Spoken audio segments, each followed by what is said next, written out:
Nah, kalau setahun itu ada dua saja kepala keluarga yang dengan intervensi dana desa berhasil keluar dari kemiskinannya, dari mustahik menjadi muzaki misalnya, orang yang tidak punya pekerjaan dari pengangguran menjadi punya pekerjaan, punya penghasilan yang layak misalnya, bayangin dalam setahun itu ada dua orang dan 5 jiwa di desa, satu desa itu akan terlepas dari kemiskinan. Kalikan 6.500 kampung, berarti setiap tahun Bang Kemal akan ada 1% paling kurang orang miskin di Aceh yang tidak lagi miskin hanya dari dana desa. Kemudian di akhir-akhir ini juga ada satu hal yang viral juga saya lihat Bang Edi terkait dengan bagaimana anak-anak muda yang ada di Indonesia ini ya ingin meninggalkan Indonesia karena berbagai macam hal yang tidak menguntungkan buat mereka. Ada satu tagar yang dipopulerkan baru-baru ini, kabur aja Aja dulu. dulu gitu. Iya, kabur aja dulu.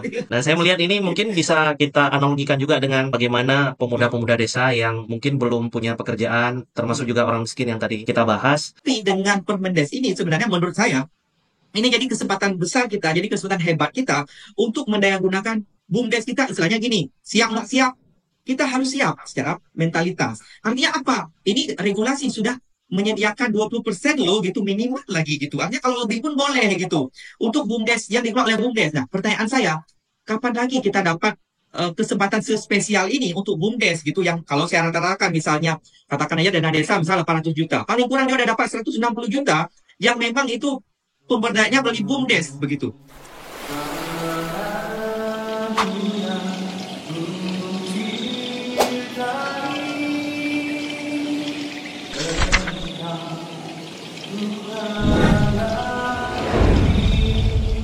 Bismillah, Assalamualaikum warahmatullahi wabarakatuh. Halo Sobat Desa, jumpa lagi di channel Kemal Pasya, sahabat belajar desa.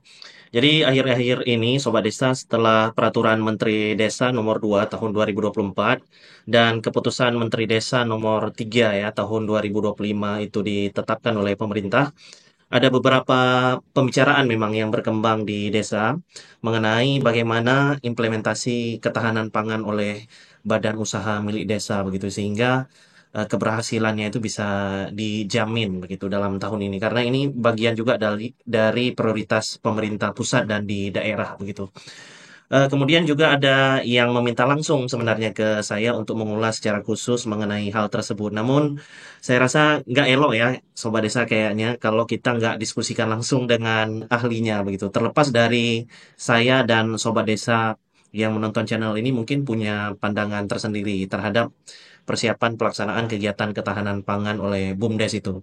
Nah, saya berpandangan kayaknya kita perlu bahas topik ini dengan lebih ringan dan lebih santai bersama dengan ahlinya, walaupun nanti akan ada penjelasan-penjelasan resmi juga dari pihak-pihak terkait begitu. Dan mudah-mudahan diskusi ini bisa menambah wawasan khususnya bagi saya dan sobat desa sekalian. Nah, di segmen dialog yang spesial kali ini, saya mengundang tokoh muda Aceh yang nggak hanya masyhur namanya begitu ya di bumi Seram Dibuka, tapi juga sudah terkenal hingga ke level nasional begitu. Beliau yang saya kenal merupakan PNS muda yang energik, begitu inspiratif, kemudian juga punya segudang prestasi, peduli juga terhadap isu-isu sosial, kesejahteraan, lingkungan, pendidikan, kemudian juga aktif sampai dengan saat ini bergerak membantu orang-orang miskin.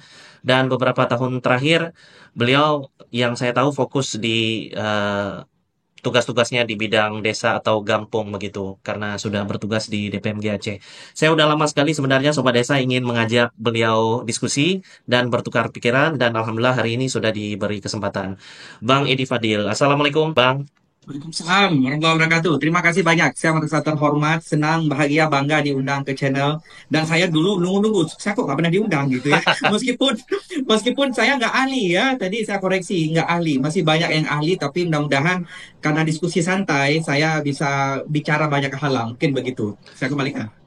Alhamdulillah Bang, terima kasih banyak Bang udah bisa memenuhi undangan kami di channel Sahabat Belajar Desa. Memang channel ini masih sangat hijau Bang ya, baru berkembang beberapa tahun terakhir dan mudah-mudahan dengan dialog kali ini kita bisa punya banyak insight yang lebih luas lagi, terutama dalam topik mengenai desa ini.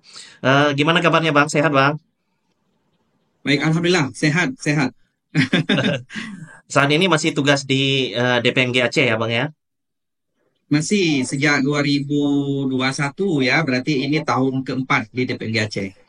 Oke, sebelum Iya. kita bahas tugas-tugas Abang di DPMG Aceh, saya sebenarnya lebih tertarik mengulas terkait dengan apa yang selama ini sebelum Bang Edi ke DPMG sudah lakukan begitu ya. Karena saya banyak mengetahui, saya banyak kenal Bang Edi melakukan berbagai macam aktivitas di bidang-bidang sosial begitu. Misalnya gerakan Cat Langit dan lain-lain. Mungkin Hmm. bisa diceritakan Iya. dikit Bang. Ya, itu sebenarnya kegiatan pertama memang memanfaatkan umur ya. Jadi saya lihat banyak umur kita yang kadang-kadang itu nggak efektif gitu ya. Artinya banyak hal yang kita lakukan kadang-kadang ya sebenarnya nggak kita lakukan pun nggak apa-apa gitu kan. Misalnya kita terlalu banyak nongkrong misalnya yang pada akhirnya kita ngomongin orang misalnya begitu ya. Jadi sebenarnya pertama memang mengefektifkan waktu hidup karena hidup tuh hanya sekali sekali ya dan nggak berulang kali gitu. Jadi ya bagaimana umur kita manfaatkan untuk hal yang baik itu satu. Yang kedua, saya lihat sekarang dunia sudah berubah sangat cepat ya. Mungkin kita bisa refleksi masing-masing saat kapan pertama kali kita pakai HP gitu dengan mode yang tombol timbul gitu ya, dan kapan itu berubah sangat cepat menjadi tombol yang nggak ada timbul lagi begitu ya, dan sekarang malah ada HP lipat begitu mudah gitu, dan hari ini orang semua terhubung dengan media begitu, media sosial, internet dan sebagainya. Jadi saya refleksi kadang-kadang, wah sayang juga ya kalau media sosial hanya kita gunakan untuk misalnya saya makan mie Aceh yang enak terus saya posting, bahwa itu nggak manfaat. Tapi saya lihat bahwa ada nilai tambah yang bisa kita kejar gitu begitu banyak lagi, di mana media sosial itu bisa kita gunakan untuk kegiatan yang lebih produktif ya. Dalam hal ini saya coba menghubungkan antara pengguna media sosial yang dalam tanda kutip lebih bisa berbagi sesuatu gitu, nggak harus uang tapi apapun, dengan para warga kita yang membutuhkan sesuatu yang juga nggak mesti uang tapi apapun gitu. Kira-kira seperti itu Bang Kemal, dan kita bergerak di banyak program begitu ya. Alhamdulillah sejak 2015 sampai hari ini banyak sekali hal yang kita lakukan, dan itu nggak cuma saya sebenarnya tapi para teman-teman relawan di lapangan gitu, macam-macam programnya. Mungkin begitu Bang Kemal, ide dasarnya seperti itu. Yang paling terkenal itu kan program Cat Langit ya Bang ya. Membangun Betul. rumah layak huni atau rumah duafa bagi Betul. masyarakat Aceh begitu. Kira-kira udah sampai dengan tahun ini 2025. Kalau tadi Bang Edi bilang mulainya dari Hmm. 2015 berarti udah satu dekade begitu ya. Sampai dengan Betul, tahun betul. ini udah berapa banyak rumah itu Bang terbangun? Ya, kita ada beberapa program ya. Yang pertama rumah, itu rumah sekarang kita udah 219 rumah ya. Ini kita siap-siap untuk rumah ke 220. Kemudian kita juga punya program beasiswa karena menariknya di rumah yang kita bangun itu rata-rata kita dapat anaknya itu nggak bersekolah gitu. Artinya dengan segala macam tantangannya nggak bersekolah. Program kedua yaitu kita ada program beasiswa. Sekarang kita paling kurang sudah membantu 235 anak ya yang putus sekolah untuk bisa bersekolah kembali gitu. Kemudian kita ada program yang namanya modal usaha, namanya Superstore gitu. Namanya keren-keren gitu sebenarnya, tapi programnya biasa aja gitu. Yaitu membantu para perempuan, kepala keluarga, janda begitu, dengan beberapa anak yang mereka jualan dengan modal kecil untuk dapat modal sekitar 3,5 juta sampai 5 juta untuk berjualan. Sekarang udah hampir 100 penerimanya. Kemudian kita juga bangun sekolah, Bang Kemal. Sekolah kita udah bangun 4. Ada pertanyaan mungkin, kok bangun sekolah, Bang, kan dana pendidikan kita banyak. Ya, tapi di pedalaman Aceh itu kita masih dapat beberapa sekolah yang dia secara koefisien hitungannya jumlah siswa itu nggak mencukupi untuk dibangun sekolah.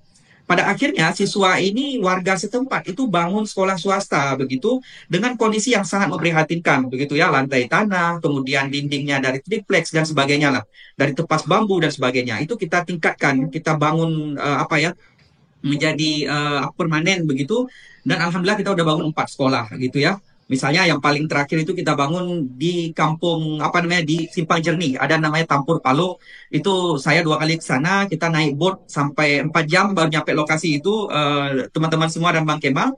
Dan seperti itu artinya apa, begitu banyak lokasi-lokasi di Aceh yang masih mungkin kita belum tahu ya. Saya sendiri tahu dari teman-teman gitu. Kemudian kita ada bangun masjid juga. Masjid paling kurang kita udah bangun 7 masjid ya, dari dukungan banyak teman-teman, dan balai pengajian ada sudah 7 juga balai pengajian, dan beberapa program lainnya yang insidentil gitu, yang itu memang berkembangnya nggak kita sengaja. Misalnya tiba-tiba kita dapat temuan di rumah yang kita bangun anaknya putus sekolah, ya udah lahir program beasiswa, terus berkembang begitu ya. Kemudian tiba-tiba kita lihat program satu lagi, program kita dari rumah singgah. Kita ada rumah singgah di Banda Aceh, itu kerjasama dengan Yayasan Darah untuk Aceh. Ada warga kita yang butuh pengobatan ke Banda Aceh, bisa hubungi saya, bisa tinggal di rumah singgah kita gratis. Kira-kira seperti itu singkatnya, Bang Kemal. Wow, luar biasa ya. Jadi manfaat dan dampak yang diterima oleh masyarakat ini saya rasa nggak hanya secara apa materi saja begitu ya, tapi juga semangat yang tadi Bang Edi sampaikan di awal, saya rasa ini juga jadi pahala jariah mungkin ya yang terus mengalir bukan hanya kepada Bang Edi juga, tapi kepada para donatur yang juga terlibat ya dalam program Bang Edi ya, gitu ya. Bagaimana? Karena yang kita kejar bukan jumlah ya. Karena kita juga sadar kita lakukan program ini ya nggak punya kantor, nggak punya Oke. stempel, nggak punya akta, nggak punya apa-apa gitu. Tapi jadi nggak penting jumlah. Meskipun saya bilang tadi 200 rumah, nggak penting bagi saya jumlah. Tapi yang penting adalah apa spiritnya ya.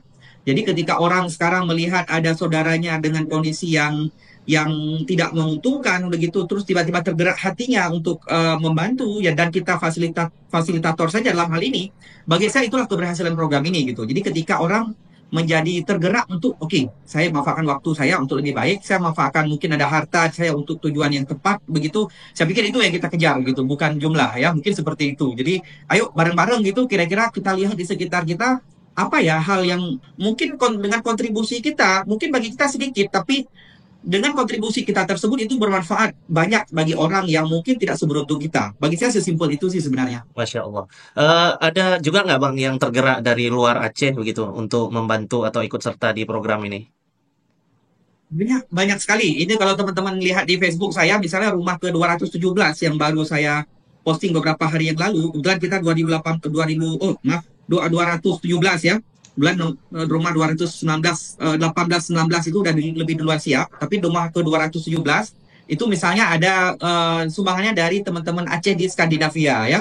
Jadi ada dari Norway, ada dari Denmark, ada dari Finlandia dan sebagainya. Kemudian ada teman-teman dari Australia banyak. Jadi Timur Tengah dan sebagainya. Jadi dari mana-mana Bang Kemal, dan nggak semua juga Muslim. Ada juga malah yang non Muslim menyumbang segala macam. Jadi segala macam orang gitu dari mana-mana itu berkumpul ya, berusaha untuk oke, kita bisa melakukan apa kira-kira begitu. Wow, mudah-mudahan ini tetap eksis ya Bang dan bisa memberi manfaat besar bagi masyarakat kita di Aceh dan di Indonesia pada umumnya. Nah, saya rasa apa yang Bang Edi lakukan selama ini mungkin relate juga ya dengan tugas Bang Edi sekarang di DPMG selama beberapa tahun terakhir. Karena kita mengetahui isu-isu kemiskinan, isu kesejahteraan sosial ini jadi salah satu isu juga yang perlu untuk ditangani di tingkat desa begitu. Bagaimana Bang Edi memandang hal ini selama Bang Edi bertugas di DPMG?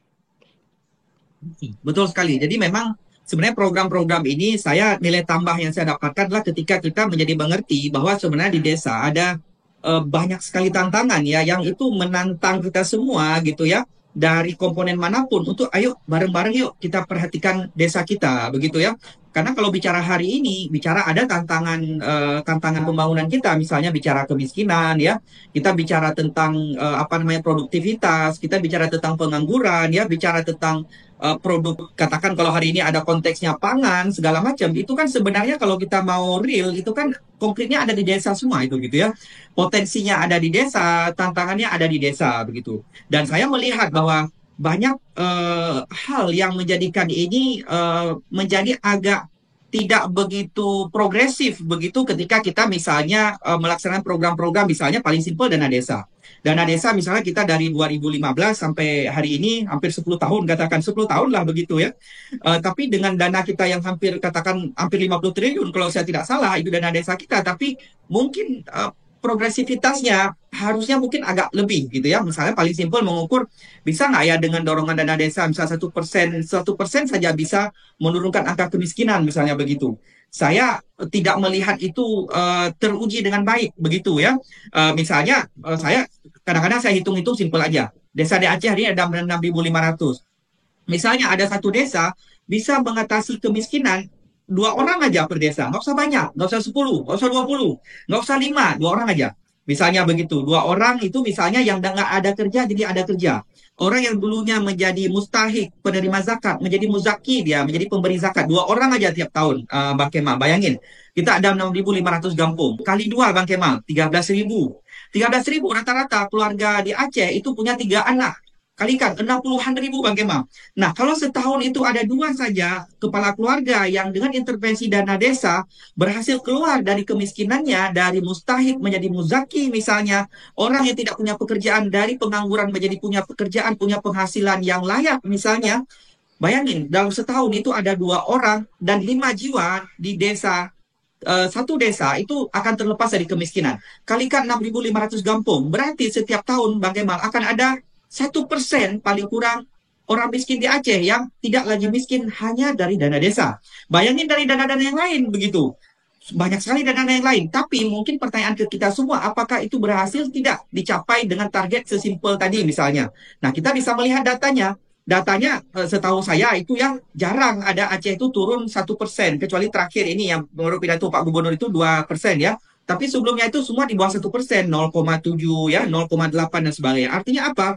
Bagi saya ada tantangan ya bagaimana efektivitas dari dana desa ini atau program-program lainnya yang memang fokusnya juga di desa untuk apa ya mengatasi tantangan kita yaitu kemiskinan tadi. Saya pikir itu perlu diskusi yang banyak ya dan sinergi macam-macam dengan banyak pihak agar kita dapat titik merahnya di mana atau benang merahnya di mana agar penggunaan dana atau pemanfaatan program pelaksanaan program-program yang berorientasi pada pengentasan kemiskinan bisa lebih berdaya guna dan impactnya bisa lebih kuat. Mungkin secara sederhana seperti itu, Bang Kemal. Iya, menarik kalau kita bicara terkait dengan isu kemiskinan begitu ya, Bang Edi. Juga dulu saya tahu pernah bertugas juga di Bapeda begitu ya, Bang Edi ya. Pernah juga melakukan kajian-kajian eh, etnografi kalau nggak salah ya terkait dengan kemiskinan. Dan ya, memang di tahun kemarin kita melihat capaian tingkat kemiskinan, penurunan tingkat kemiskinan di Aceh itu punya apa pandangan yang cukup menarik untuk kita kaji karena turunnya lumayan signifikan gitu. Kemudian di akhir-akhir ini juga ada satu hal yang viral juga saya lihat Bang Edi terkait dengan bagaimana anak-anak muda yang ada di Indonesia ini ya, kalau kita bicara sedikit keluar dari Aceh, ingin meninggalkan Indonesia karena berbagai macam hal yang tidak menguntungkan buat mereka. Ada satu tagar yang apa, yang dipopulerkan baru-baru ini, kalau nggak salah apa, kabur aja Aja dulu. dulu gitu. Iya, kabur aja dulu. Nah, saya melihat ini mungkin bisa kita analogikan juga dengan bagaimana pemuda-pemuda desa yang mungkin belum punya pekerjaan, termasuk juga orang miskin yang tadi kita bahas. Bahkan kalau kita sedikit turun ke bawah, saya merasa pengangguran ini nggak hanya bicara sekedar angka pengangguran di BPS begitu ya, ada juga kadang pengangguran tersembunyi, hidden employee begitu ya, unemployee atau ya hal-hal lain lah yang perlu untuk kita diskusikan. Nah, bagaimana Bang Edi memandang dua hal ini, kemiskinan dan pengangguran ini bisa kita kaitkan dengan BUMDes begitu ya, yang menjadi tugas utama Bang Edi saat ini di DPMG.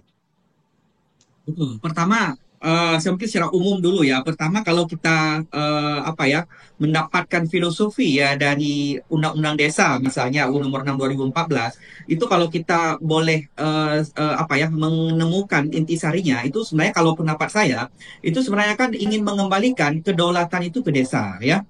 Bagaimana kedaulatan warga itu yang dulu mungkin dengan pola kita Orde Baru segala macam dengan pendekatannya dari top down katakan ya menjadi lebih bottom up. Meskipun saya tidak selalu simpulkan bahwa bottom up lebih baik dibanding top down, enggak. Kalau bottom up itu tidak dipersiapkan dengan baik, kadang-kadang juga blunder gitu ya. Tapi ketika bottom up itu dipersiapkan dengan baik, strategi yang baik, itu mungkin akan lebih baik gitu. Tapi bagaimanapun bahwa spirit dari Undang-Undang Desa ini sebenarnya ingin mengembalikan kedaulatan warga itu kepada warga gitu. Melalui apa? Melalui Musdes ya. Nah, kemudian diatribusi. Jadi ada semacam undang-undang yang kemudian mengembalikan kedaulatan, tapi ada atribusinya. Atribusinya apa? Yaitu dana desa begitu. Yang itu menurut saya menjadi semacam kebijakan paling bersejarah ya dalam hal pemberdayaan masyarakat itu. Saya ingat waktu itu antar fraksi partai politik itu di DPR itu sangat getol ya antara yang pro dan yang tidak pro begitu ya, tidak perlu bukan artinya nggak dukung bukan tapi artinya dengan pola yang lainnya ada segala macam memperjuangkan bagaimana dana desa itu ada di desa begitu. Nah, bagi saya itu pertama bagaimana kita memahami filosofi dari undang-undang desa, bagaimana mengembalikan kedaulatannya ke desa. Artinya apa? Ketika desa menjadi pemain utama, menjadi aktor utama bagi pemberdayaan dirinya sendiri. Jadi kalau bicara berdikarinya ya di desa dengan dana desa. Tapi ya tentu ada tantangan seperti saya sampaikan tadi. Ketika memang di desa misalnya tantangan-tantangannya apa? Ketika bottom up tadi yang harusnya itu sangat ideal tapi belum begitu siap dan ada banyak tantangan di situ. Nah, akhirnya mungkin tantangan seperti saya sampaikan tadi, dampak dari dana desa yang diharapkan itu memang harusnya sangat progresif dalam mendorong kesejahteraan dan sebagainya, itu akhirnya menjadi agak tidak seprogresif yang kita harapkan begitu Bang Kemal. Menurut saya demikian ya. Tapi saya spiritnya di situ gitu. Bagaimana pertama dari dana desa dan undang-undang desa, yang kedua apa? Ada kelembagaan desa khusus gitu yang memang diprioritaskan untuk bagaimana berfokus pada usaha-usaha ekonomi begitu. Jadi kalau dulu ada koperasi unit desa gitu ya. Kemudian ada jenis-jenis yang lain begitu ya, begitu ada yayasan mungkin. Tapi ini memang kalau kita lihat dari badan usaha milik desa itu sangat kental dengan kesan bahwa ini memang mewujudkan kedaulatan warga desa. Misal, simpel saja misalnya kita bicara koperasi, bagus. Koperasi saya malah ada juga ikut koperasi misalnya gitu ya. Nah, tapi pertanyaan saya, koperasi milik siapa? Milik anggota gitu. Terbatas dia gitu ya. Terbatas anggota saja begitu. Yayasan misalnya, dia ada diskusi misalnya terkait program makanan bergizi gratis. Terakhir misalnya ada yayasan yang masuk misalnya begitu ya. Meskipun memang awal ada yayasan, koperasi, BUMDes dan sebagainya. Tapi sekarang saya lihat beberapa yayasan. Nah, kita bicara yayasan itu milik siapa? Yang satu milik pembina gitu. Kira-kira begitu. Boleh lihat di undang-undang yayasan ya. Boleh lihat di struktur akta yayasan. Kebetulan saya salah satu punya yayasan. Kira-kira begitu bersama teman-teman. Itu pembina yayasan, itulah yang memiliki yayasan gitu. Sangat mutlak gitu pembina yang punya kewenangan. Tapi bandingkan dengan PP nomor 11 misalnya 2021 tentang BUMDes, beda jauh gitu. Kalau BUMDes itu memang benar-benar ekonomi kerakyatan yang pure menurut saya. Menurut saya, bahkan milik BUMDes milik siapa? Milik warga desa gitu. Keuntungannya ke siapa? Ke warga gitu. Nanti hasil usahanya ke siapa? Ke warga gitu. Yang tentukan siapa? Warga. Yang ambil keputusan tertinggi siapa? Musdes gitu. Nah, saya melihat sebenarnya Bang Kemal dari Undang-Undang Desa kemudian lebih skup yang lebih kecil ke sisi usaha itu BUMDes memang sudah dijadikan semacam apa ya, tulang punggung bagi bagaimana kehidupan ekonomi itu dibangkitkan melalui warga itu sendiri. Meskipun nanti kita bicara banyak tantangan lainnya, tapi secara aturan harusnya memang undang-undang desa dengan dana desa cukup menjadi semacam apa ya legislasi negara ini untuk mewujudkan bagaimana ekonomi negara yang lebih kuat dan itu dimotori oleh para warga itu sendiri. Menurut saya demikian, Bang Kemal. Iya, menarik memang kalau kita diskusi terkait dengan BUMDes yang dipersepsikan sebagai lokomotif ekonomi di desa seperti yang Bang Edi sampaikan tadi gitu ya. Sejak berlakunya PP 11 2021 ya, kalau nggak salah, tentang BUMDes itu, eh, sejauh ini gimana kira-kira Bang Edi perkembangan BUMDes, terutama di Aceh begitu ya? Hmm. Ya, kalau kita melihat data ya, misal data, ini terakhir data misalnya apa namanya keputusan dari Kepmendes kalau saya tidak salah itu tahun 2024 tentang penetapan BUMDes klasifikasi BUMDes di Aceh misalnya begitu ya. Misalnya data terbaru itu menyebutkan Aceh hari ini punya 55 BUMDes maju gitu ya. 55 BUMDes maju. Kalau kita ambil itu hanya sebagai indikator awal, atau indikator sederhana begitu menurut saya mungkin kita harus dapat lebih gitu. Kira-kira begitu mungkin, mohon maaf kalau kalimat saya kurang tepat ya. Tapi kalau bayangan saya harusnya Aceh itu nggak 55 gitu. Kalau maju, artinya harusnya kita bisa dapat 500 atau 1000 BUMDes yang sekarang hari ini maju. Harusnya begitu gitu. Artinya apa?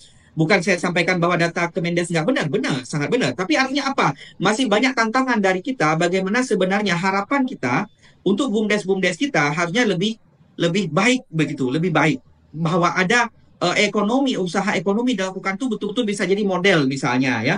Makanya saya simpel aja. Saya sering misalnya duduk dengan teman-teman DPMG kabupaten kota. Saya misalnya di beberapa forum pelatihan atau apa, saya tanya hal yang simpel-simpel aja.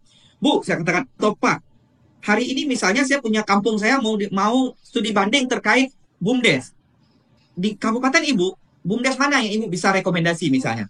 Jujur aja kadang-kadang itu banyak teman-teman bingung, bingung untuk mengatakan kemana ya kayak gitu kurang lebih ya. Artinya apa? Bahwa banyak tantangan begitu di BUMDes kita. Artinya apa? Kalau hari ini tanya ke saya gitu ya, saya bisa sebutkan sekitar 100 BUMDes mungkin di luar kepala saya yang bisa bisa saya sebutkan bahwa ini agak layak, ini layak, ini layak. Tentu dengan ada plus minus masing-masing. Nah, kira-kira seperti itu bagaimana? Jadi memang kalau kesimpulan secara singkat menurut saya harusnya kita masih punya ruang yang begitu luas untuk memajukan BUMDes kita itu menjadi lebih keren hari ini begitu ya. Saya simpel simpel aja lagi misalnya Bang Kemal. Kita misalnya bisa ke swalayan-swalayan. Katakan apakah Indomaret atau Alfamart begitu, maaf kalau menyebut merek begitu ya. Saya sering di situ apa ya refleksi gitu.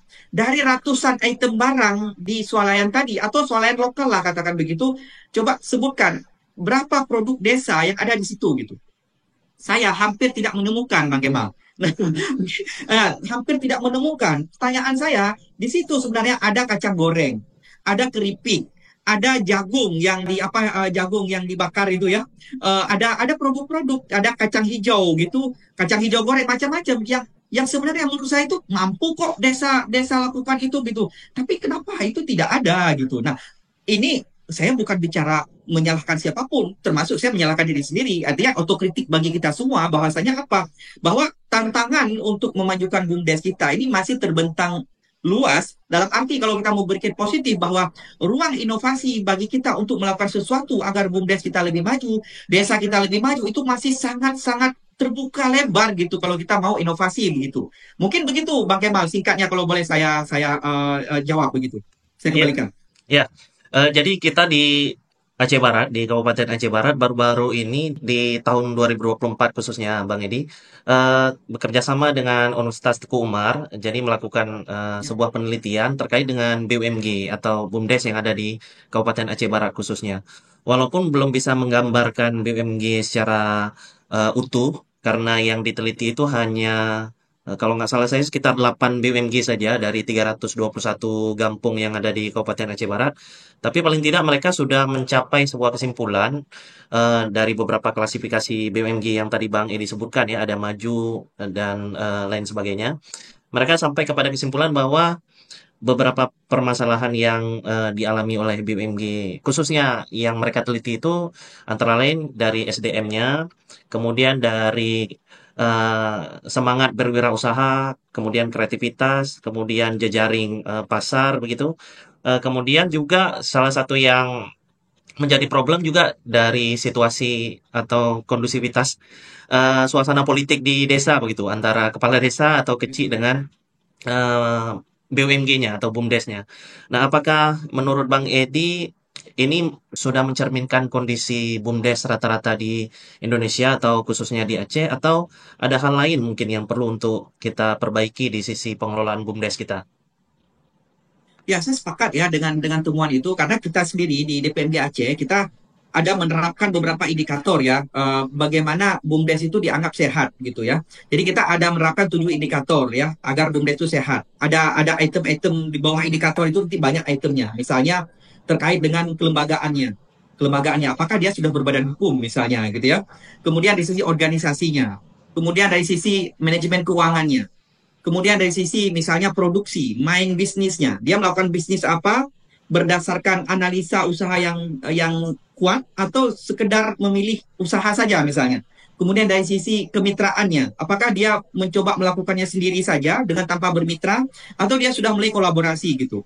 Kemudian dari sisi pasar gitu, paling kurang ada tujuh indikator yang kita tetapkan di PMG Aceh untuk menentukan bagaimana BUMDes itu apa ya bisa menjadi BUMDes yang sehat gitu, menjadi BUMDes model gitu. Dan dari sisi inilah Bang Kemal kita melakukan sesuatu gitu. Jadi kita memanggil misalnya BUMDes-BUMDes pilihan dari semua kabupaten kota di Aceh dan pada akhirnya apa? Kita mencoba ayo kita lihat kembali bahwa kita ini landasan kita gitu. Inilah indikator kita yang mau kita tuju bagaimana agar BUMDes kita itu menjadi lebih kuat. Jadi kalau saya simpel aja Bang Kemal, ketika ada teman-teman di BUMDes misalnya, ketika mereka sudah percaya diri untuk mengatakan misalnya Pak, Bapak, Ibu kalau mau belajar sesuatu BUMDes datang aja ke kampung kami. Saya pikir itu kita udah berhasil. Atau paling kurang kita jadi PMG bisa merekomendasikan gitu ketika ada BUMDes di tempat kita ketika orang mau belajar kita nggak perlu lagi misalnya merekomendasikan mereka misalkan keluar ya ke ke Ponggok misalnya di sana sangat bagus saya rasa ke Bali ke Nusa Tenggara Barat tapi kita cukup rekomendasi di Aceh sendiri misalnya wah ada BUMDes di Kampung Bang Kemal misalnya terkait peternakan saya dengan percaya diri hari ini bisa mengatakan Bang Kemal Bapak Abang BUMDes di tempat Abang bisa belajar ke Gampong Menasah Mancang di PD Jaya di Indrajaya saya katakan oh di maaf di Merak Dua di mereka itu sangat bagus peternakannya terintegrasi sudah saya katakan. Misal seperti itu. Terus ada bumdes-bumdes misalnya yang di bidang jasa keuangan misalnya. Saya hari ini bisa percaya diri mengatakan, Bang, kalau mau jasa keuangan bisa belajar ke Desa Mukti Jaya di Kecamatan Singkohor, di Aceh Singkil saya katakan. Mereka hari ini tuh betul-betul bisa menjadi wadah bagi warganya itu menjadi pengganti dari bank. Kalau dulu ada misalnya, mohon maaf, ada BRI Uni Desa gitu, mereka ini bisa menjadi institusi yang seperti itu digampung dan menyediakan akses keuangan bagi para warganya misalnya. Nah, bagi saya, Bang, ketika kita masing-masing di kabupaten kota berhasil untuk ukur secara simpel ya, kita percaya diri untuk menyebutkan misalnya ada bumdes-bumdes yang seperti itu di tempat kita, menurut saya kita sudah berhasil gitu untuk mewujudkan bumdes model. Karena hari ini saya pikir kita secara mentalitas Bang, orang Aceh itu butuh semacam sesuatu untuk bisa dilihat. Misal ya, mentalitas orang Aceh misalnya ini lagi mahal cabai gitu. Orang pada nanam cabai Bang. Kira-kira begitu. Nah, hari ini saya katakan ke orang, Pak, bumdes Bapak gimana? Aduh sih, sulit sekali bumdes kampung saya. Pak, ada bumdes loh Pak di sini yang bagus. Mereka bagus Pak. Kok Bapak nggak bagus? Wah, saya mau belajar ke situ. Kira-kira begitu. Jadi permodelan gitu ya. Jadi kita harapkan ini dari BUMDes ini ada semacam model yang pada akhirnya itu menjadi rujukan bersama. Paling kurang untuk di kecamatan setempat itu orang bisa merujuk ke BUMDes itu. Kira-kira seperti itu Bang Kemal yang bisa saya sampaikan di apa namanya terkait isu ini gitu. Ya, salah satu jenis usaha juga yang selama ini menjadi mindset masyarakat karena melihat persepsi masyarakat bahwa saya ingin dapat hasilnya segera gitu ya atau seperti yang tadi Bang Edi sampaikan kalau sedang mahal cabai orang rame-rame nanam cabai gitu. Ada satu mindset lagi yang saya perhatikan rata-rata mungkin tidak semua tapi saya melihat ada juga persepsi bahwa masyarakat ini ingin dapat hasilnya itu segera gitu. Sementara untuk dapat hasil yang mungkin sudah cukup memadai, tidak hanya bagi desa tapi juga bagi masyarakat, mungkin kan butuh proses, butuh waktu ya. Saya melihat juga usaha-usaha yang mungkin dinilai atau ditempuh dengan singkat itu, mereka menempuh untuk mengembangkan usaha seperti simpan pinjam gitu. Karena uangnya langsung dapat segera, tapi rata-rata mungkin tidak digunakan untuk hal-hal yang produktif, tapi digunakan untuk hal-hal yang lain. Atau kita sayangkan juga kalau seandainya ada yang jatuh ke judi online misalnya permasalahan yang sekarang atau hal-hal lain. Nah, kira-kira gimana menurut Bang Fadil untuk bisa mengantisipasi itu? Atau lebih tepatnya pertanyaan begini mungkin. Gimana kira-kira kita memandu BUMDes kita ini untuk bisa memilih usaha yang tepat begitu ya, sesuai dengan kebutuhan atau potensi di desanya. Karena jangan sampai juga kan usaha ini bisa didirikan, tapi tiba-tiba mematikan usaha masyarakat yang memang udah ada di sekitar itu gitu kan. Gimana caranya? Kira-kira Bang? Karena saya pikir Bang harus berbasiskan pada potensi lokal ya. Jadi jangan coba-coba misal Gampong itu melakukan sesuatu yang itu di luar potensinya. Begitu itu pertama menurut saya ya. Yang kedua apa? Harus melalui proses analisis gitu. Nah kadang-kadang ini kekurangannya menurut saya. Jadi ketika di Gampong kadang-kadang proses mungkin ada waktu, kemudian ada skala prioritas ya. Ada saling, mohon maaf, mungkin ada di kampung-kampung saling berebut misalnya Pak ini kelompok ini udah dapat program kami ini pemuda dapat apa ini BUMDes dapat kira-kira begitu jadi pada akhirnya apa ketika siklus perencanaan ini tidak jalankan seperti harusnya akhirnya apa perencanaan tidak begitu sempurna gitu nah ketika perencanaan tidak begitu sempurna itu juga hasilnya juga nggak begitu baik begitu contoh ini saya paling konkret saya contohkan ada dua desa yang saya tahu persis kebetulan dekat dengan kampung saya dua desa yang berdekatan mereka Bang Kemal, kebetulan idenya itu membuat lapangan futsal. Nah, lapangan futsal bayangin itu butuh dana sekitar 600 juta rupiah. Kenapa? Waktu itu mereka katakan, wah kita ini butuh lapangan futsal. Kita ada satu apa namanya lahan milik desa yang kebetulan Bang Kemal adanya di belakang kompleks. Jadi kompleks perumahan gitu ya ada dan ada apa namanya tanah milik desa. Singkat cerita, karena tidak diiringi dengan analisa usaha yang baik, pada akhirnya apa? Hari ini lapangan futsal ini tidak jalan sama sekali. Saja secara bisnis nggak jalan sama sekali begitu. Kenapa? Padahal menurut saya, kalau mereka mau melakukan analisa secara baik, sebenarnya mereka tidak akan pilih lapangan futsal itu gitu. Kenapa? Misalnya contoh, kebetulan dan apa namanya tanah di desa ini ada di belakang kompleks. Kompleks itu sendiri Bang Kemal jalannya sempit. Kalau ada satu mobil lewat, itu ada berpapasan satu mobil aja, itu satu mobil terpaksa harus cari di mana mau mundur, kira begitu kurang lebih ya. Nah dari situ saja itu sudah gagal menurut saya teman-teman merencanakan itu gitu. Belum lagi misalnya mereka boleh petakan misalnya di mungkin mereka di tetangga desa mereka ada berapa lapangan futsal lainnya yang sudah eksis dengan fasilitas yang lebih baik misalnya begitu. Singkat cerita Bang Kemal, dua desa yang berdekatan tadi mereka sama-sama mengeluarkan dana desa untuk bangun lapangan futsal dan itu habis hampir 600 juta rupiah per desa. Dan saya katakan Bang Kemal, nggak sampai hari sampai besok itu nggak pernah berfungsi. Di hari ini sampai besok itu tidak pernah berfungsi Bang Kemal. Akhirnya hari ini apa? Itu jaring-jaringnya itu pada robek, lantainya itu pada retak segala macam dan akhirnya salah satu lapangan futsal itu jadi tempat parkir warga mau ke sawah gitu. Nah, artinya apa? Kalau bicara itu sebenarnya bicara itu ya bicara apa? Bagaimana sebenarnya kalau mereka melakukan analisa usaha itu tidak akan memilih lapangan futsal. Dan menurut saya melakukan analisa itu nggak ribet gitu. Kita tidak memerlukan seorang sarjana ekonomi gitu dari mana gitu untuk mendampingi kita. Nggak perlu menurut saya.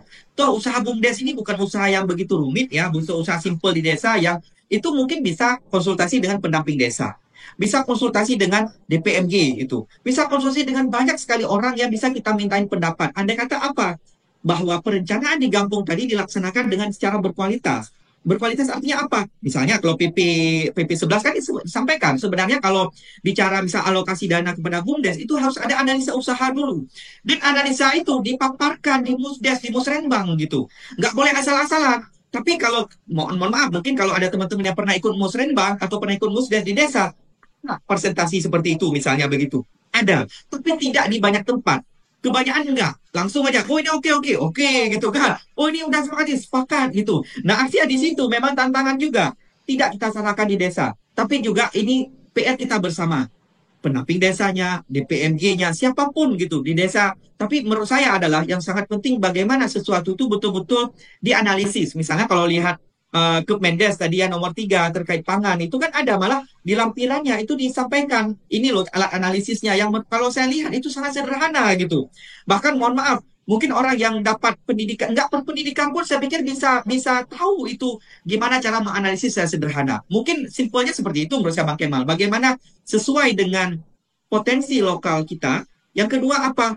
Sesuai dengan analisa usaha yang dilakukan begitu. Jadi jangan sempat memilih usaha untuk BUMDes itu tanpa analisis dan asal pilih. Mungkin seperti itu, Bang. Oke, karena tadi juga udah disinggung sedikit terkait dengan ketahanan pangan ya.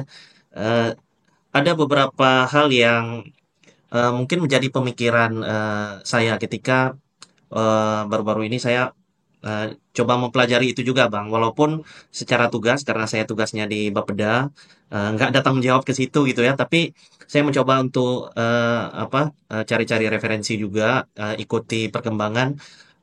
Karena kalau seandainya nanti diminta untuk berdiskusi atau dimintai pendapat, saya juga bisa menyampaikan pendapat.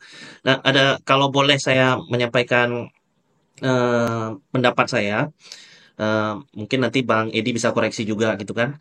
Saya melihat apa yang sudah diputuskan oleh pemerintah ini mungkin dari satu sisi adalah untuk mendorong eh, bergeraknya ekonomi di desa gitu ya melalui bisnis pangan yang dilakukan oleh BUMDes dan berorientasi pada ketahanan pangan begitu.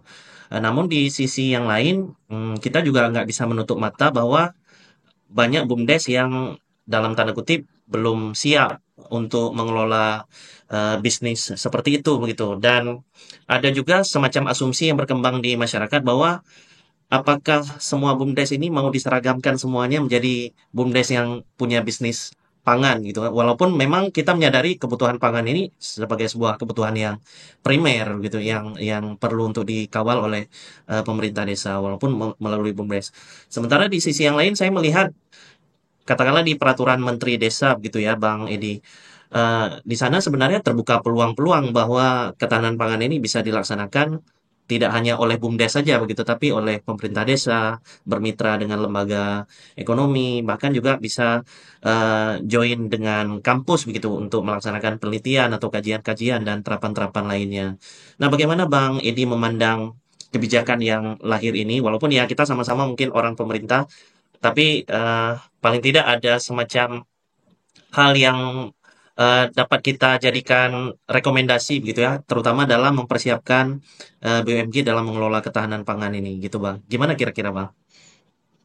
Ya, pertama, menurut saya ini mungkin secara general dulu saya coba menanggapi ya. Pertama, ini merupakan isu global pertama ya. Kita tahu sekarang ya dunia pada ribut gitu ya. Ada perang Rusia Ukraina, kemudian ada isu-isu global lain ya.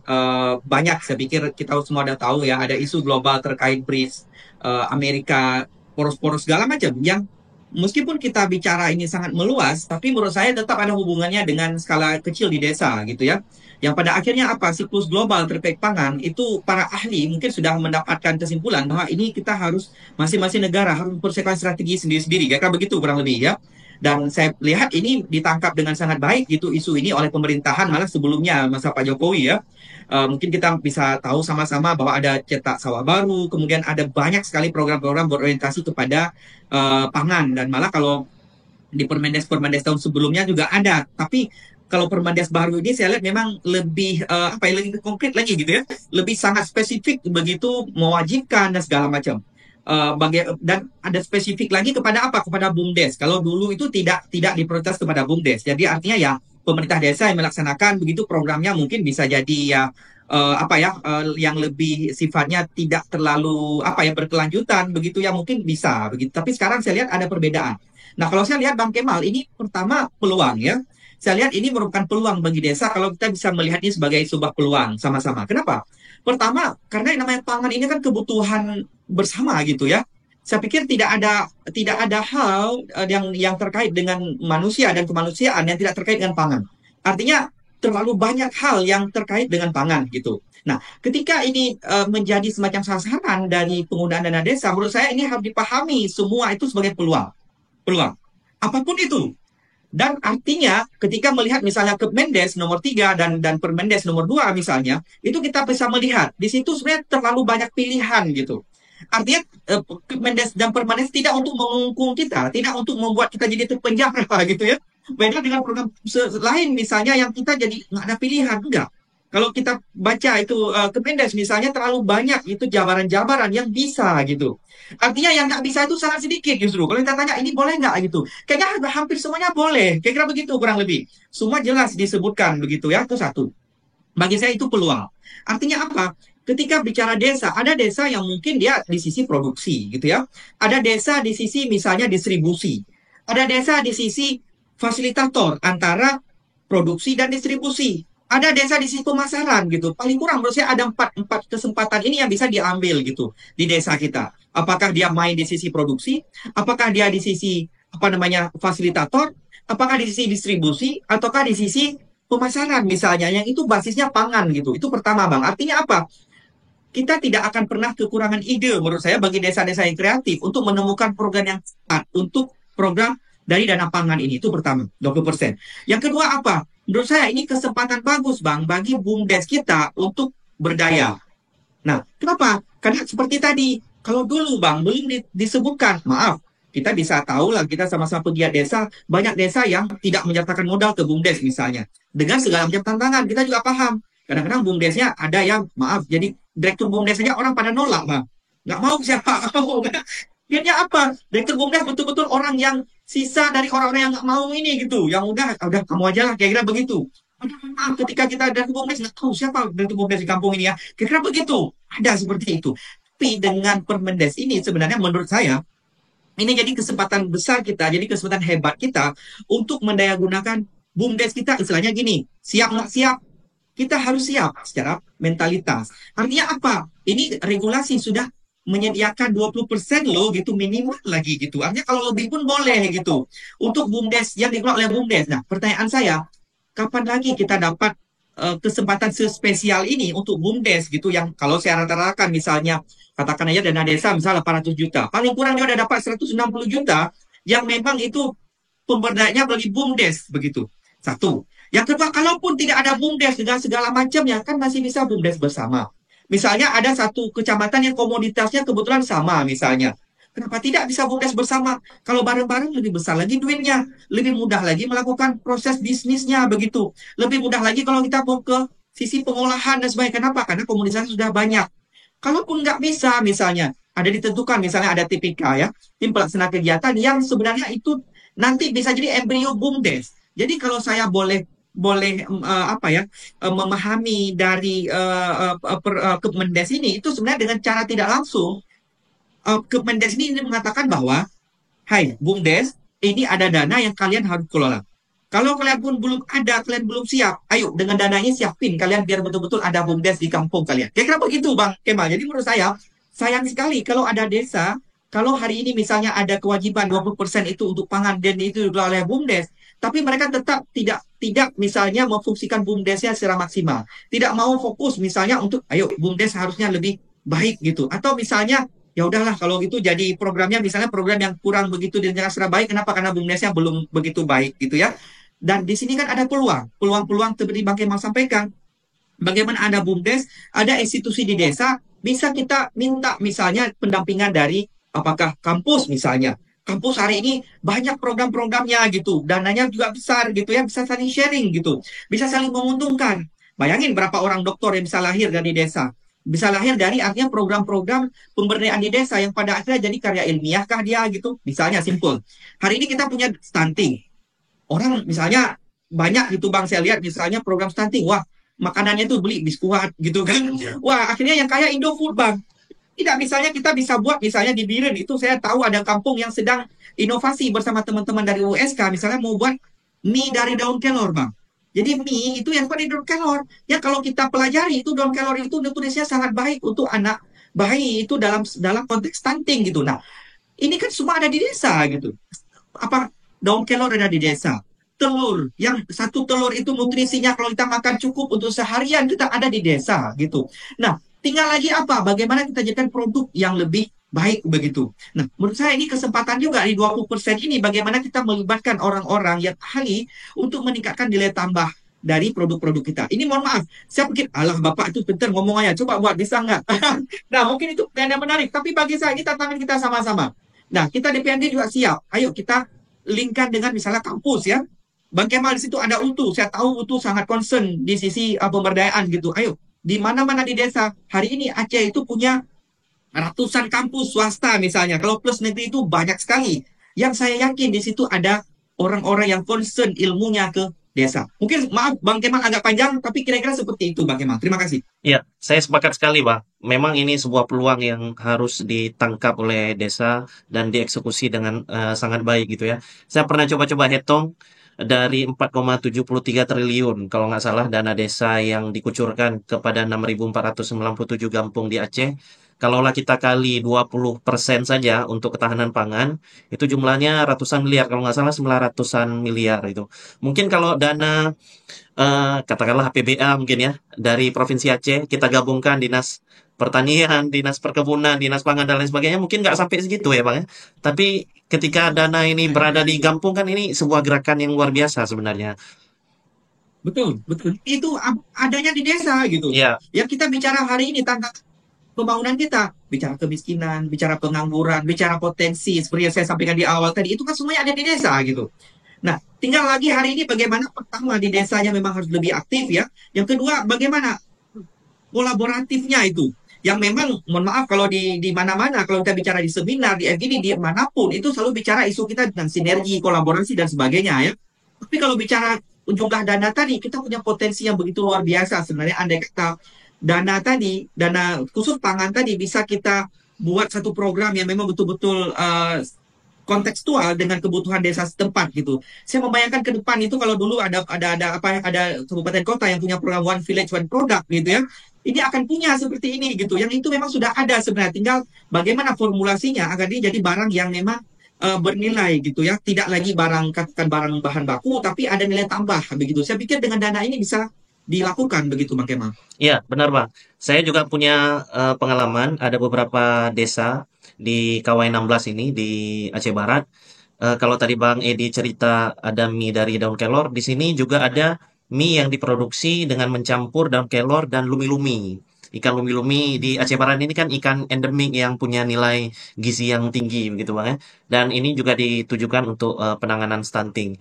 Dan ada juga beberapa desa yang sudah bergerak di bidang pangan di tahun-tahun sebelumnya gitu. Kemudian saya juga mencermati terkait dengan implementasi ketahanan pangan melalui BUMDes ini, ada juga beberapa persepsi yang berkembang dan terjebak pada ya semacam apa hal-hal yang sifatnya teknis yang saya rasa mungkin seharusnya nggak harus berada di pemikiran seperti itu aja gitu. Ambil contoh misalnya begini bang, banyak yang meragukan bahwa ketika uang dana desa itu dianggarkan kepada BUMDes melalui penyertaan modal, maka mereka menganggap dana untuk ketahanan pangan mereka itu nol karena secara aplikasi Siskedes itu belum ada tagging untuk ketahanan pangan melalui mekanisme BUMDes. Yang ada hanya tagging ketahanan pangan di mekanisme belanja melalui pemerintah kampung. Akhirnya mereka agak sedikit ragu-ragu begitu untuk menganggarkan ke BUMDesnya. Ada juga yang berpersepsi kalau seandainya uangnya banyak sekali ke BUMDes, maka nanti belanja operasional desa itu yang batas maksimalnya 30% itu akan melewati batas tersebut begitu dan itu akan jadi temuan kalau seandainya disetujui oleh pemerintah kabupaten di kemudian hari. Ada juga yang persepsi di hal-hal teknis lainnya yang saya rasa mungkin nggak terlalu penting gitu ya.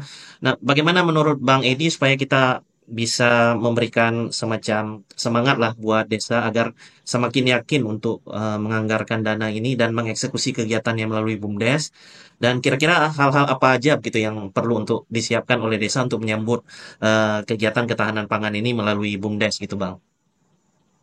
Ya, pertama saya pikir yang tadi ya, yang pertama itu kalau nggak salah saya itu di lampiran Kemendes itu ada ya, yang terkait kode rekening ya dari apa dari Kemendagri ya, kemudian ada kode rekening dari Kemendes gitu. Ada kalau saya nggak salah di situ ada di bawah kalau nggak salah saya. Eh, Mungkin saya tidak bisa paham secara sangat detail terkait tagging apa nomor-nomor rekening tadi karena memang saya tidak apa yang jarang bersentuhan dengan topik itu Bang ya. Tapi kalau nggak salah saya di Kemendes itu ada keterangan seperti itu. Tapi kalau ada misalnya beberapa isu lainnya, misalnya saya pikir sangat menarik. Andai kata bisa duduk bersama ya, saya mendorong duduk bersama misalnya antara apa namanya pendamping desa ya, kemudian DPNG ya, kemudian dengan para pihak yang memang terkait dengan itu. Kalau perlu ya libatkan aja misalkan biro hukum begitu, libatkan di situ misal ada inspektorat begitu ya, duduk bersama sehari aja saya pikir itu clear semua gitu. Saya melihat misalnya itu dilakukan di Aceh Utara beberapa hari yang lalu gitu, mereka melakukan itu. Jadi pendamping desa itu menjadi apa namanya motor duduk di kantor DPNG, mereka duduk dengan semua sektor untuk mengklirkan isu-isu seperti itu gitu ya. Tapi harus diingat bahwa apa? Bahwa isu terkait pangan ini itu adalah isu prioritas nasional gitu. Jadi saya meyakini dengan keyakinan yang sangat kuat bahwa uh, tantangan-tantangan teknis seperti tadi itu harusnya tidak akan menjadi kendala bagi isu prioritas ini. Ini hari ini semua itu ya apa dari pemerintahan Prabowo sekarang, saya pikir sekarang memang menuju ke situ salah satu program prioritas utama. Jadi isu-isu kecil-kecil tadi berusaha bukanlah tantangan ya, dan kalau terjadi itu hanya apa, interpretasi yang mungkin berbeda saja nggak masalah, wajar itu ya, aturan hukum baru wajar, tapi itu tetap ada ketentuan yang menurut saya itu tidak akan menjadi interpretasi yang berbeda-beda sehingga nanti mengakibatkan teman-teman menjadi ragu gitu. Saya sangat menganjurkan kalau ada isu ini bisa di list berapa isunya, saya bisa clearkan nggak apa-apa gitu. Ini mungkin karena waktu kita singkat gitu ya.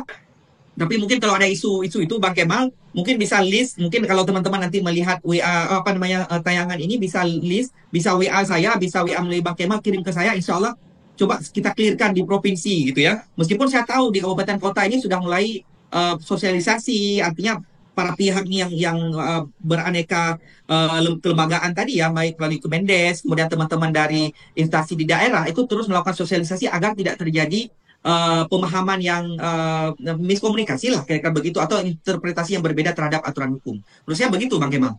Ya, yang penting lagi dalam perkembangan akhir-akhir ini terkait dengan implementasi ketahanan pangan ini bahwa ini kan nggak hanya ranahnya Gampung atau desa begitu ya Bang ya. Artinya ada tanggung jawab juga pemerintah daerah kabupaten kota untuk bisa mengawal program ini supaya berhasil begitu.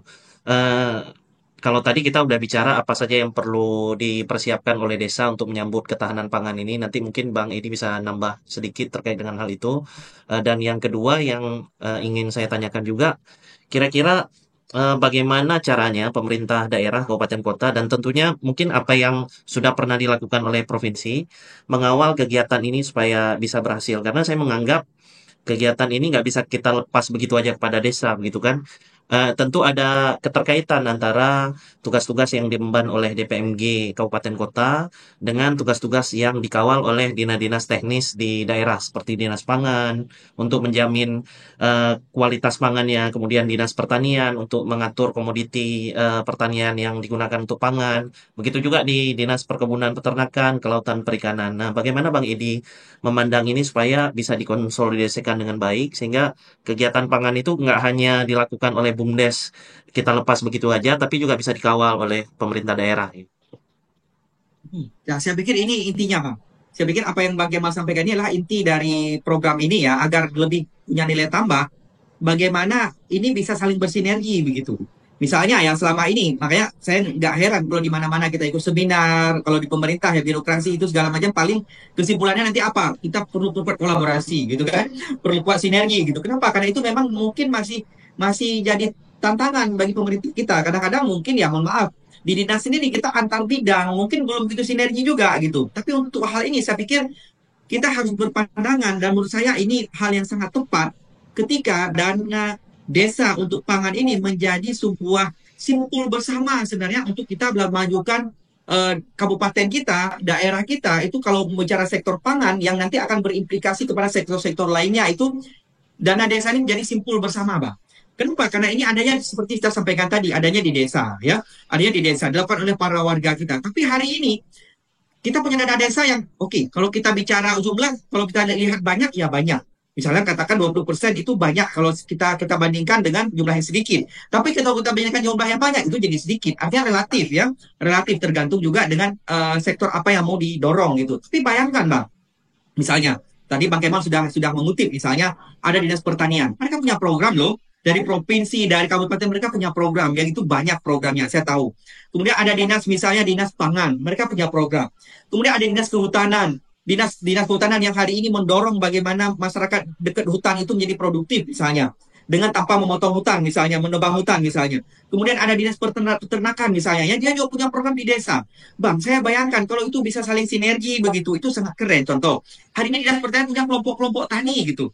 Bayangin kelompok-kelompok ini warga juga, warga di desa itu juga gitu. Tapi pertanyaan saya, apakah program dari kelompok tani ini itu ngeling nggak dengan program dari dana desa misalnya? Nah, kelompok tani ini ngeling nggak dengan BUMDes? Jangan-jangan kelompok tani menganggap ini, wah ketika kami ngeling ke BUMDes nanti jadi saingan kami BUMDes. Nah, cara pandangnya salah gitu ya. Nah, BUMDes ini kan ekosistem gitu.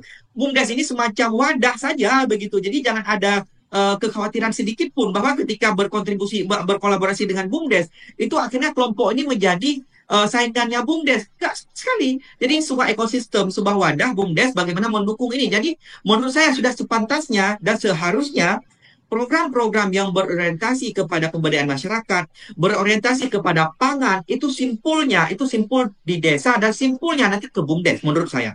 Kenapa? Ini BUMDes sudah punya duitnya nih, kalau bahasa bahasa warung kopinya, kita ada duitnya. Bagaimana nih dari program-program lain gitu? Ayo kita bareng-bareng. Nah, ada program dari Dinas Pertanian bareng-bareng. Bahkan CSR pun menurut saya harusnya simpulnya ke sini juga. Kalau ada kaitan apakah dengan pangan ataukah dengan hal-hal lain terkait dengan pembangunan di desa. Nah, yang mengorkestrasi ini, nah mungkin di situ peran Bapeda. Nah, bagaimana Bapeda bisa berperan mengorkestrasi ini semua dinas-dinas ini semua, bagaimana melihat bahwa desa itu adalah sasaran kita bersama dan hari ini ada satu simpul yang begitu kuat ketika Kemen Desa ini ditetapkan bahwa ada 20% duit yang banyak ini, bagaimana punya nilai tambah itu ketika dilingkan dengan program-program lain, Bang. Karena saya yakin dan percaya bahwa setiap program ini semua saling berhubungan sebenarnya. Di desa kan aktornya nggak banyak-banyak kali, Bang. Orang itu juga, gitu kan.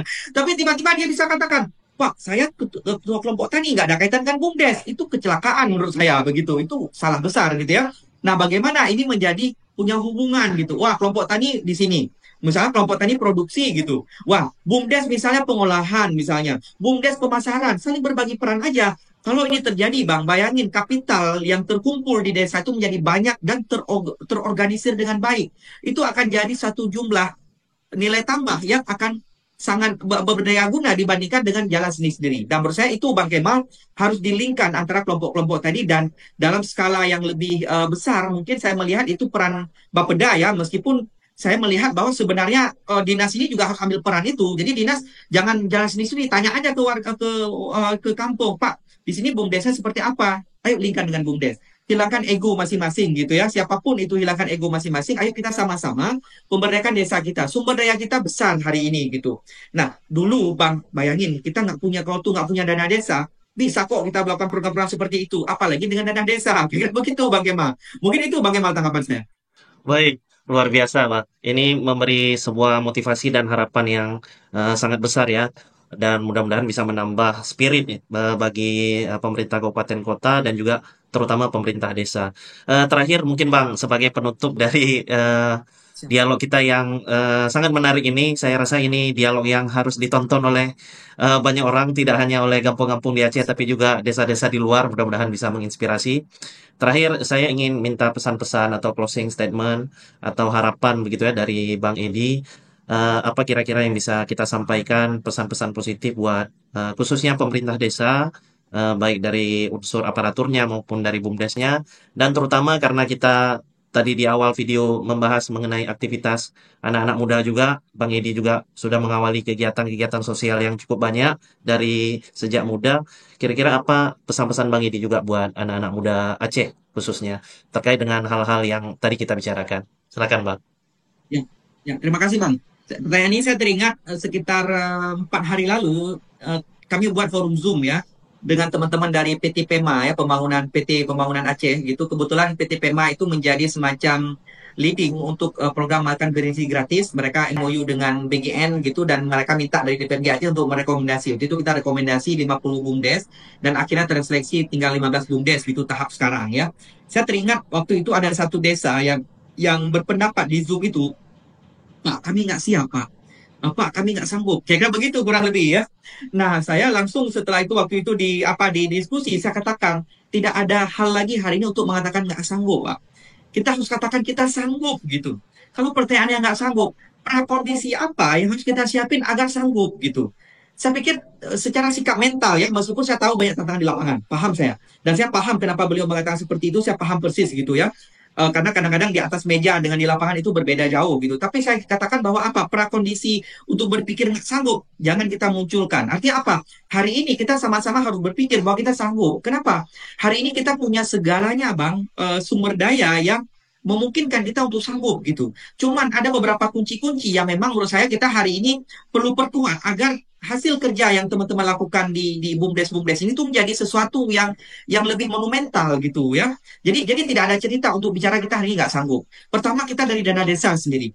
Bapak Ibu, saya pikir di negara-negara di dunia boleh ngecek. Misalnya kita nggak usah bilang negara maju lah ya, mereka punya program lainnya. Tapi negara-negara berkembang lah, negara-negara berkembang begitu boleh ngecek gitu. Saya pikir di pemerintahan sebelumnya saya tahu itu Indonesia menjadi rujukan bagi banyak negara, Brazil, Afrika Selatan, India itu belajar ke sini bagaimana program dana desa itu menjadi salah satu tujuan utama bagi keberdayaan masyarakat kita begitu. Artinya ini jadi rujukan dunia. Nah, Bapak Ibu, kalau saya hari ini mau closing statement, bagaimana dana desa yang besar ini kita manfaatkan semaksimal mungkin untuk program-program yang lebih berdaya guna, untuk program-program yang betul-betul ada dampaknya.